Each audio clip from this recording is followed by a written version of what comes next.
Petrobras apresenta um programa vencedor do Prêmio Roquete Pinto, uma promoção da Associação das Rádios Públicas do Brasil, com patrocínio da Petrobras e apoio do Ministério da Cultura através da Lei Federal de Incentivo à Cultura.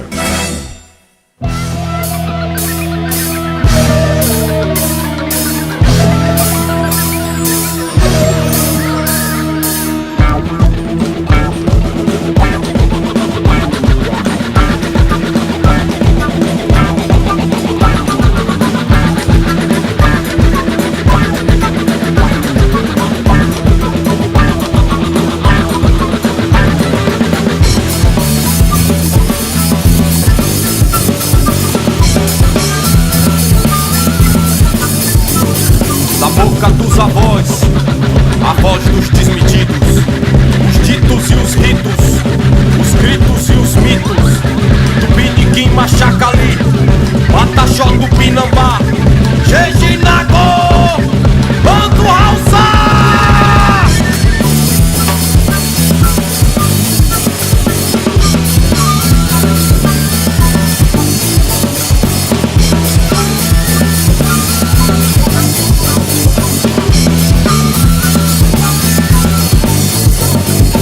Pedras das trilhas, brilha o ouro do mascate.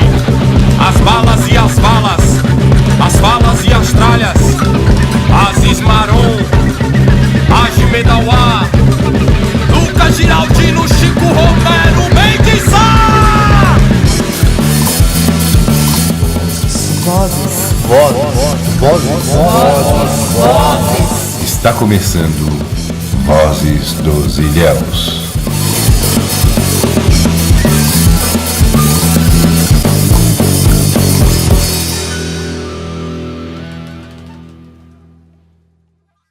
Que é a deusa do amor e a orixá das questões.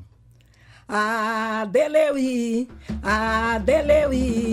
minha Inayama, meu adoriô, minha Inayama, que me clarear, que me clareou, cio. Adeleuí, minha Inayama, meu adoriô, minha Inayama, que me clarear, que me clareou.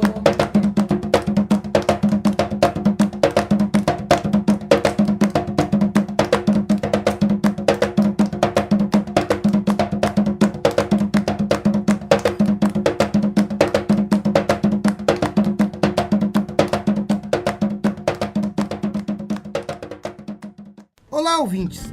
Voltamos com mais um episódio do programa Vozes dos Ilhéus. Agora falaremos da chegada dos negros na região sul da Bahia e o uso da mão de obra escrava. Ainda servindo aos interesses de exploração da colônia, os negros foram trazidos da África para suprir a necessidade de trabalho na lavoura. Bom, a rota principal era através de Salvador, né? Então, mas como eu falei, aqui em Ilhéus a gente vai ter, os números que a gente conseguiu levantar mostram que a maioria da população escrava era crioula, ou seja, era uma população nascida aqui, reproduzida aqui mesmo. Mas é lógico que tinha reposição de escravos que principalmente vinham de Salvador. A partir do século XIX, vamos lembrar o seguinte, né? A data de 1850 é tida como o fim do tráfico negreiro, né? Só que por próprio reconhecimento do Brasil independente, no acordo que o Dom Pedro I fez com a Inglaterra, já se tinha uma cláusula proibindo o tráfico negreiro. É que isso não virou letra morta, para inglês ver, daí a expressão para inglês ver, né? Se fazia uma fiscalização em Salvador e tal para inglês ver, mas entrava escravos por outros portos, então era o chamado tráfico clandestino. E a gente já tem muitos indícios, né, muitos documentos que mostram que Ilhéus se tornou também uma porta de entrada de escravos a partir de então pelo tráfico clandestino.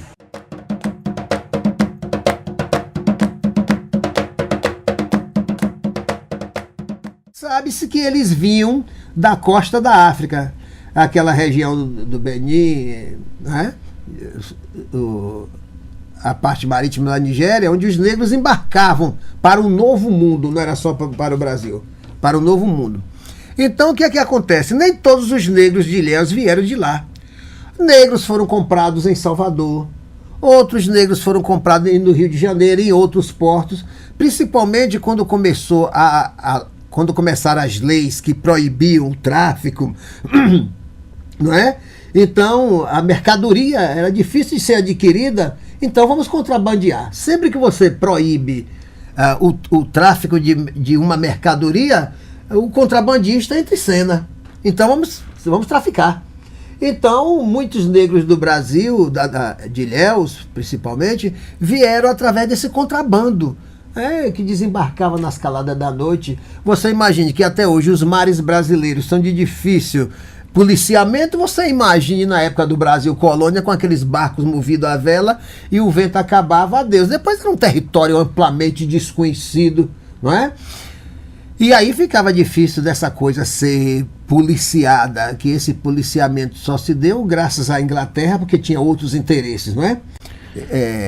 Então, essa origem, só algumas coisas anotadas em batistérios, não é? em inventários para compra e venda de patrimônio, há algumas coisas apontadas de algumas origens foscas, assim, veio da costa da África. Ora, a costa da África era o porto onde os escravos embarcavam no navio negreiro, mas não significa que eles eram dali. Ali era apenas o local do ajuntamento, não é?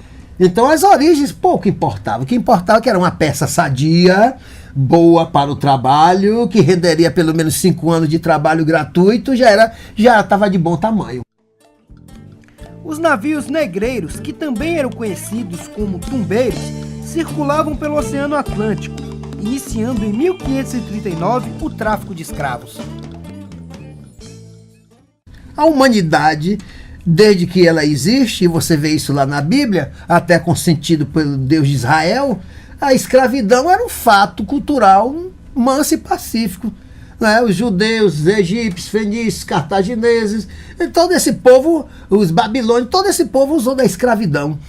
Então, até bem pouco tempo na história da humanidade, a escravidão era um fato perfeitamente aceito. O pobre, o derrotado, o destino dele era de ser escravidão. Né? Se você assiste aquele filme Spartacus, não é? Dá para você entender o que era a escravidão para o romano, para o grego. Não é? Você vê a Grécia, a pátria da filosofia e da democracia, no entanto, mantinha o regime da escravidão. Então é um dado da cultura humana que só recentemente essa coisa não acabou, se alterou, se disfarçou. Que até hoje você vê no jornal, na revista e na televisão a denúncia do trabalho escravo no Brasil, dos grandes latifundiários, dos grandes fazendeiros com mão de obra escrava, uma escravidão disfarçada. A humanidade tem um gosto, uma tendência para comer o pão com o suor do rosto do outro, que é uma maravilha. Isso é uma marca da nossa humanidade, não é? E que nós temos lutado, né? O humano há uma outra contraface que luta para acabar com essa coisa malévola e maligna. Então, essa coisa que estava na cabeça do povo ibérico na época que o Brasil foi colônia, não era só do povo ibérico, era do mundo. A cultura do mundo era essa, a cultura do mundo ocidental. O próprio africano. Muitos escravos que vieram para o Brasil é que eles foram aprisionados em guerras tribais e vendidos para ser escravos. O próprio africano chegou a bolar. Havia uma árvore no porto de embarque que o indivíduo tinha que dar 7 voltas em torno dessa árvore, que era para esquecer suas raízes, sua família, seu sangue e sua cultura. Isso era feito pelo africano. Entende? Então, essa questão da escravatura está posta aí na humanidade.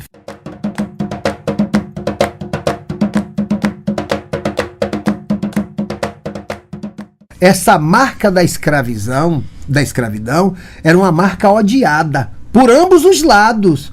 Não pense que o negro amava a marca da escravidão, pelo contrário, era estigma para ele. Para a sociedade dominante era um estigma, porque ser escravo era ser o último degrau da escala social. O último lá embaixo, não era o último lá em cima, o último lá embaixo. E para o negro era uma marca terrível. Primeiro, essa marca era tão tão forte que o negro mesmo liberto, ao entrar na casa do branco, ele teria que descalçar os seus pés para mostrar a origem dele.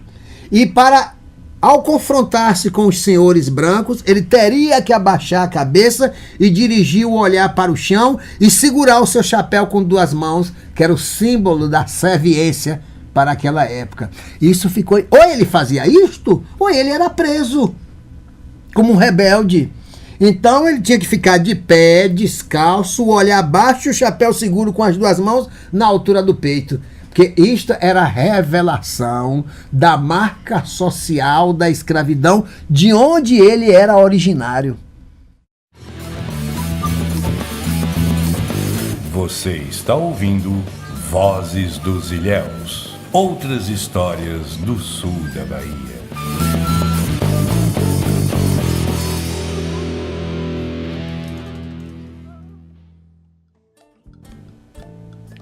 Segundo o historiador David Eltz, entre os anos de 1801 e 1851, foram trazidos 361 mil escravos para as regiões que abrangem os estados de Sergipe ao Pará.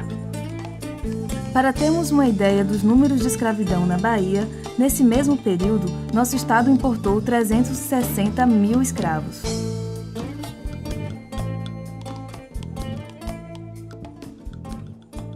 Bom, isso faz parte da resistência humana, né? Escravo em todo lugar sempre alimentou o sonho de quê? De liberdade. Não é? Algumas culturas eram tão rígidas que nem permitiam esse sonho.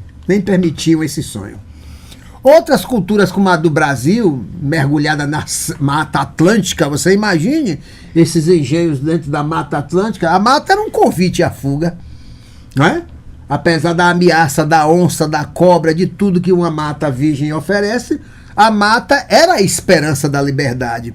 E a nossa região do Cacau, que era mergulhada na Mata Atlântica, aquele livro de Jorge Amado, não é? Me ajude, Terra do Sem Fim. Quem quiser entender a Mata Atlântica do Brasil é só ler Terra do Sem Fim, não é?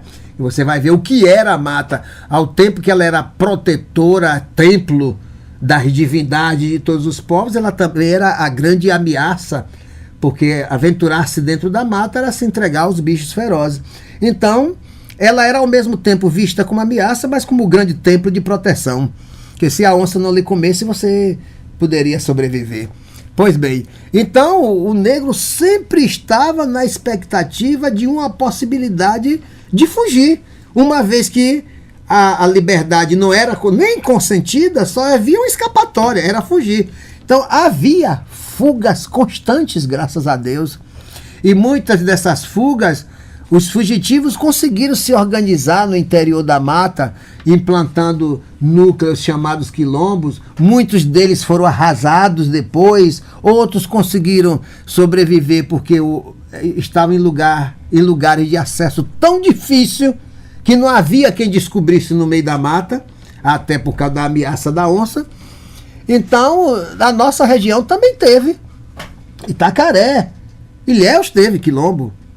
Agora, a memória disso é uma memória muito esmaecida, porque esta memória não está escrita, esta memória está na cabeça do povo, contada de geração para geração. Enquanto a universidade não trouxer o povo para dentro da universidade, para o povo relatar a sua verdadeira história, e a universidade dizer assim, essa que é a história verdadeira, enquanto não fizer isso, nós estamos contando mentira. Ouvimos dos nossos especialistas também como os negros se organizaram aqui no sul da Bahia. Né? Porque os livros de cartório eram registrados, não só escrituras de compra e venda de imóveis, procurações, mas também as cartas de alforria, porque o registro em cartório dava uma garantia para aquele escravo. Porque muitas vezes, se essa alforria ficasse de boca, ou se não fosse registrado em cartório, muitas vezes o senhor morria e o herdeiro não reconhecia aquele escravo como escravo alforriado. Vamos lembrar que o escravo era um bem de capital, né? Aliás, era o bem de maior liquidez naquele momento, ou seja, no sentido de você poder comprar, vender, fazer dinheiro, o escravo era o principal. Era que nem hoje você tem, por exemplo, um carro, né? Quer dizer, que você pode vender e tal, essa coisa toda. Então havia grande interesse nisso. Então nós encontramos nos livros de cartório muitas cartas de alforria. Então, através das cartas, a gente percebe, primeiro, né, o padrão dessa população escrava, seja, a gente percebe também, para começar, as alforrias, a grande maioria era comprada, não era uma dádiva do senhor, né? Então, assim, porque é aquela coisa, os proprietários de escravos aqui, eles geralmente eram pequenos proprietários. Como eu falei, o engenho de Santana, que tinha lá em média 50, 60 escravos, era uma raridade. Ele destoava com a realidade local. Então, quer dizer, para um proprietário de 2 ou 3 escravos, que precisa daquele escravo como força de trabalho, para ele poder dar uma alforria para aquele escravo, só tivesse uma compensação para isso, né? Então, a gente percebe, primeiro, o escravo tinha como a juntar pecúlio, né? Ele tinha como juntar dinheiro. Então ele tinha, o texto até da Fernanda chama Cultivando a Liberdade. Era através desse sistema da brecha camponesa, ou seja, do escravo ter um pedacinho de terra para ele plantar o seu sustento, para ele poder vender, que ele acumulava dinheiro, né? E aí então podia comprar sua alforria. E pelas cartas a gente percebe as estratégias, por exemplo, as estratégias familiares. É muito interessante isso. A gente vê que, por exemplo, muitas cartas de alforria era dada a alforria, a tendência era alforriar mulheres, né? E a gente vê em muitos casos que quem pagou pela alforria foi o marido, que geralmente é um escravo, né? Então, assim, a estratégia da família era, juntou um dinheiro, alforria a mulher, porque isso vai fazer o seu ventre livre, né? Ou seja, o filho já não vai nascer escravo, né? Então, geralmente, como os livros de cartórios ele representa uma documentação serial, a gente consegue acompanhar no tempo essas tendências e fazer análises estatísticas, né? E aí então a gente vai descobrindo essas peculiaridades. Você está ouvindo Vozes dos Ilhéus, outras histórias do sul da Bahia.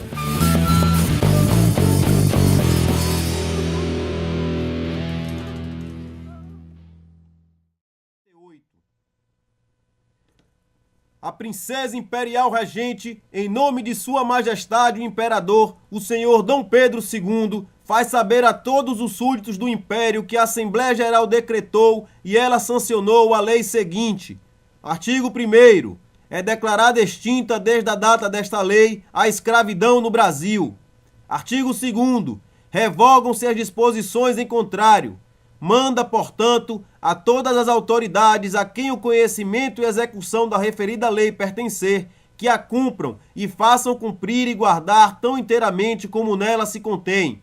Lei Áurea, número 3.553, Rio de Janeiro, 13 de maio de 1888.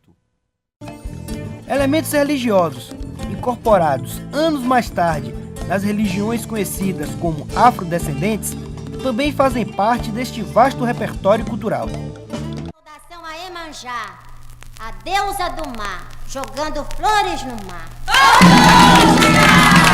Vamos fazer a saudação a Iemanjá, a deusa do mar.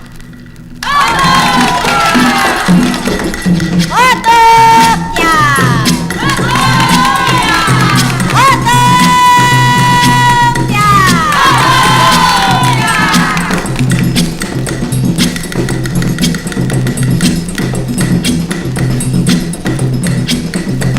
Eu vou jogar flor no mar, eu vou jogar. Eu vou jogar flores no mar, eu vou jogar. Uma promessa que eu fiz para a deusa do mar, meu pedido atendeu, prometi vou pagar. Uma promessa que eu fiz para a deusa do mar, meu pedido atendeu, prometi vou pagar. Eu vou jogar.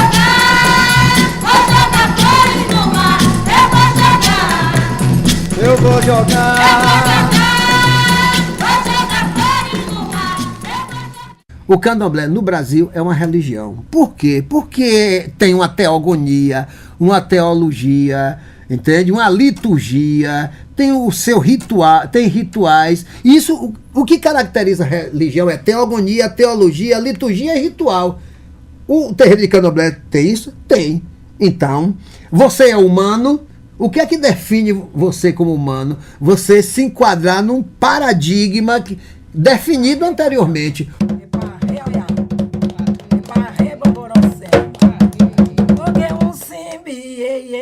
Aê, bomborocê, mague um simbi. Aê, bomborocê. Simbi, aê, bomborocê, mague um simbi. Aê, bomborocê. É uma religião criada no Brasil. Preciso que se diga isto. Este candomblé que existe no Brasil não corresponde ao candomblé que está na África hoje. De maneira nenhuma. Por quê? Porque ele incorporou elementos das outras culturas aqui existentes. A cultura do índio, a cultura do branco, até de orientais, de espíritas, entende? Agora, há determinados grupos mais resistentes a influências, digamos, modernas. Outros grupos são mais abertos. A Umbanda foi criada no Rio de Janeiro porque foi um grupo de africanos que se abriu a diversas interações de outros grupos religiosos de outras origens. Então a Umbanda tem elementos do catolicismo, do indianismo, do hinduísmo, do budismo, do espiritismo, enquanto que o pessoal do candomblé, principalmente esse povo da Bahia, criou uma resistência maior a incorporar dados de outras culturas religiosas. Mas é inevitável esse intercâmbio de ideias, essa troca de valores, porque todo mundo pertence a uma única sociedade, a sociedade mais ampla que é a sociedade brasileira. Não é?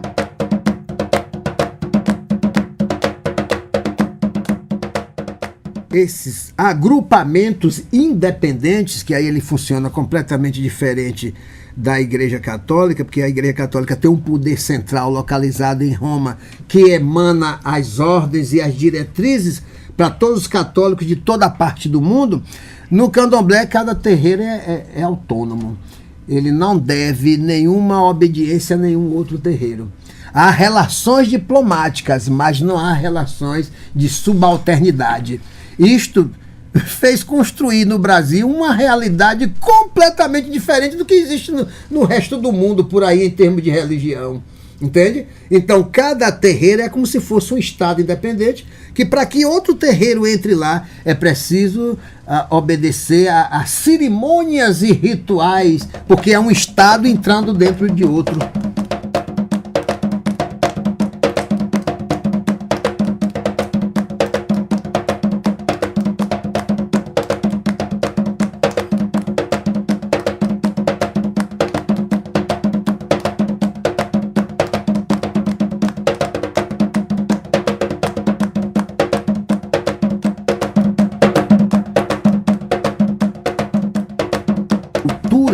Sócio-religiosa, que também é sociopolítica, que também é socioeconômica, que também é sociolinguística, tem suas leis próprias, embora haja uma linha que une a todos, que é o culto aos orixás.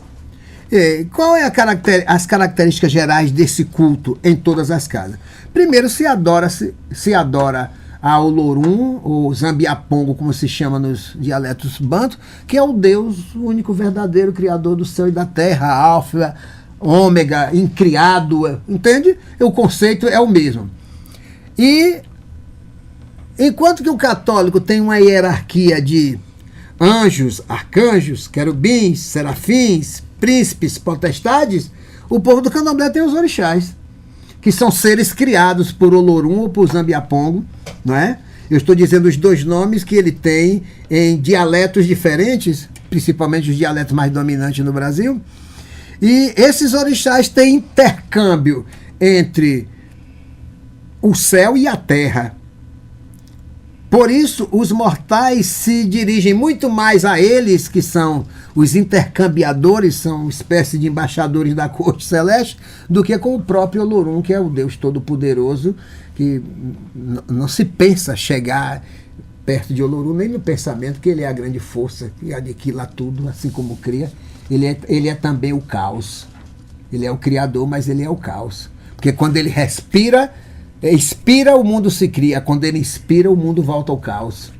Né? Num tempo completamente diferente desse tempo que nós imaginamos. Então esse Deus criador é o Deus de toda a religião monoteísta. E como há o culto aos orixás, as pessoas das outras religiões entenderam que nós somos politeístas. E aí criou-se a grande confusão. Quem é politeísta está no braço do demônio. Então vamos arrancar esse povo do braço do Satanás, catequizar ferro e fogo, batizar pulso. O negro, quando saía do porão do navio, já o padre estava cá em cima com a água. Eu te batizo, era mulher? Eu te batizo, Maria, em nome do Pai, do Filho e do Espírito Santo. Era assim, era batizada a ferro e fogo para tirar o cão, para acabar o domínio do Satanás perante o humano. Em um dos nossos episódios, vamos falar sobre a saga do cacau na região sul da Bahia. Mas os negros escravos chegaram a trabalhar nas lavouras de cacau? A historiografia do cacau, tanto quanto que negava a forte presença de escravos em Ilhéus, né? Como se no período colonial, pela miséria patente, quer dizer, não tinha escravos, não tinha produção. E a gente percebe que não, havia uma tremenda dinâmica econômica e com muita presença escrava. Né? Praticamente metade da população de Ilhéus era escrava. O interessante é como a história auxilia no entendimento das ações e construções humanas. Cabe ao homem o reconhecimento de sua condição de sujeito, participante e atuante nesse espetáculo que é a própria história. Espetáculo com altos e baixos, momentos de glória e também de terror, de paz e sangue. Essa é a dialética da história, repleta de vozes que falam e contam tantas realidades. Mas antes da tão sonhada liberdade, pelo menos em lei, falaremos no próximo episódio de um momento importante para a nossa história, tanto local quanto nacional. A Revolta do Engenho de Santana, uma manifestação dos negros escravos contra as duras condições que viviam e trabalhavam. Aguardem. Até a próxima e obrigado a todos. Tchau! Acabou com o Suará! Acabou com o Suará! Vamos fazer essa nação, acabou com o Suará! Acabou com o Suará! O que acabou? O que acabou? O que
Participaram deste programa Marcelo Henrique Dias, Babalorixá Rui Polvas, Manilza Rodrigues Pereira Santos.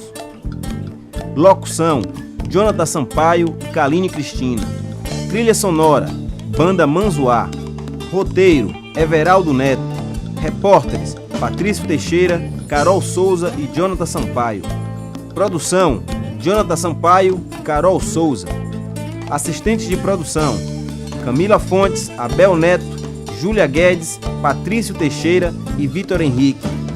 Gravação, edição e mixagem, Adi Lúcio, Samuel Tuchê e Antônio Figueiredo. Supervisão, Antônio Figueiredo e Marlúcia Mendes Rocha.